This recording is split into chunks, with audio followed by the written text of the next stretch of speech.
ప్రార్థన చేస్తే ఏమొచ్చింది, ప్రార్థన చేస్తే ఏమొచ్చి, ప్రార్థన ఆయన దగ్గరికి వెళ్ళిద్ది. తిక్కలోడా వెళ్ళిద్ది, వెళ్ళదని నిద్రలో కూడా అనుకోవద్దు.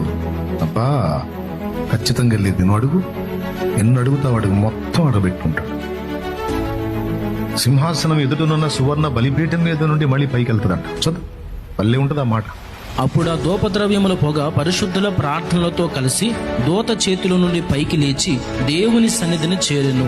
ఆ మాట దేవుని సన్నిధి, ఆ ప్రార్థనలు అని రౌండ్ కొట్టి దేవుని సన్నిధి చేరెను. అవి రెండు కలిపి చదవాల.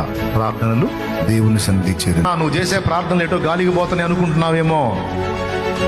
పొర్రపాటు నువ్వు నడుస్తా పలికినా, నువ్వు పరుండి దేవా నాకు సహాయం చేయయ్యా ఈ విషయంలోని నువ్వు పరుండి మొర్ర పెట్టినా, నువ్వు పడకలో మొర్ర పెట్టినా, నడకలో మొర్ర పెట్టినా, మోకరించి మొర్ర పెట్టినా, కూర్చొని మొర్ర పెట్టినా, వాష్రూమ్లో స్నానం చేసుకుంటా అప్పుడేదో గుర్తొచ్చి దేవా నాకు ఇలా చెయ్యవా అని నువ్వు అక్కడ కోరినా, నువ్వు ఎక్కడ కోరినా నా తండ్రి అని నువ్వు పిలిచినప్పుడు ఏమి నా కుమారి అంటాడు ఆయన. నువ్వు ఏ స్థితిలో ఉండి నా తండ్రి అన్నప్పుడు ఏమి నా కుమారుడా అంటాడు ఆయన. నీవు చేసిన మనవి వినబడినది అంటాడు. వినలేకపోవటానికి ఆయన చెవులు మందంగా లేవు.